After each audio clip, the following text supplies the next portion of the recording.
Selamat pagi Ibu Lisna. Saya akan memberikan penjelasan tentang teori keunggulan kooperatif. Nah, di sini saya menggunakan dua negara, yaitu adalah Jepang dan Arab Saudi. Bisa dilihat di sini sendiri tabelnya. Nah, di situ Arab Saudi memiliki keunggulan dalam produksi minyak. Maka Arab Saudi akan melakukan spesialisasi dengan pengoptimalan memproduksi minyak. Sedangkan tekstil akan diimpor dari Jepang.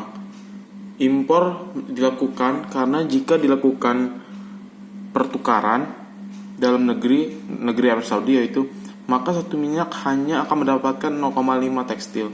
Tetapi jika ditukarkan dengan negara lain, yaitu negara Jepang, maka satu minyak akan mendapat 0,8 tekstil. Jadi Arab Saudi akan menerima keuntungan 1,2 dikurang 0,2 sama dengan 0,7 dari perdagangan tekstil.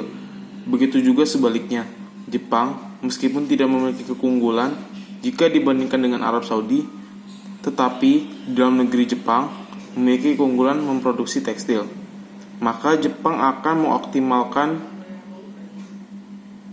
memproduksi tekstil dan mengimpor minyak dari Arab Saudi.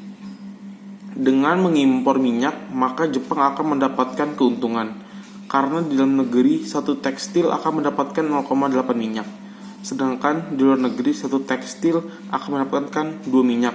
Keuntungannya adalah 2 dikurang 0,8, yaitu 1,2 dari perdagangan.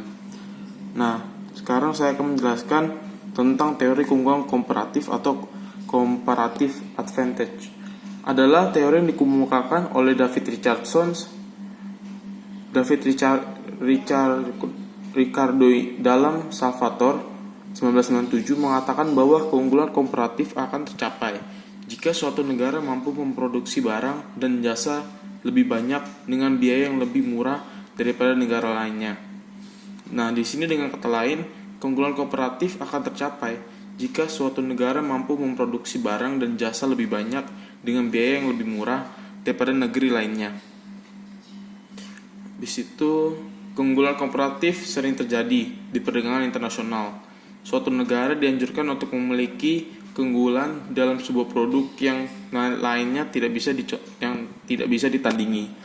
Nah, saya punya satu contoh yaitu negara Jepang. Negara Jepang itu mampu memproduksi alat teknologi canggih seperti gadget terkini, namun dalam hal pertanian lemah memproduksinya dan harus impor ke negara lain. Maka negara-negara yang unggul dalam pertanian seperti contohnya negara Indonesia dapat menanggung kebutuhan impornya. Tetapi negara Indonesia sendiri dalam memproduksi alat teknologi modern membutuhkan biaya yang besar untuk memproduksinya. Dari keunggulan dan kelemahan kedua negara tersebut dapat dilakukan perdagangan impor dan ekspor ke sesama. Nah, untuk suatu negara dapat dikatakan memiliki keunggulan dalam sebuah produk di pasar perdagangan internasional. Dibutuhkan itu hal berikut, ada 5. Yang satu itu adalah jumlah tenaga kerja yang relatif banyak. Yang kedua adalah jumlah sumber daya alam yang melimpah. Yang ketiga adalah sumber modal yang besar. Dan keempat adalah kemampuan dan penguasaan ilmu. Yang terakhir, letak geografis yang cukup strategis. Cuma di sini ada kelemahan. Keunggulan kooperatif tidak mampu memberikan argumen data menjelaskan mengapa suatu negara yang tidak memiliki keunggulan mutlak atas suatu produk namun tetap bisa menjual atau mengekspor produk ke negara lain. Dikarenakan keunggulan komparatif ini terjadi akibat perbedaan fokus produksi, maka akan menyebabkan perbedaan efisiensi produksi negara.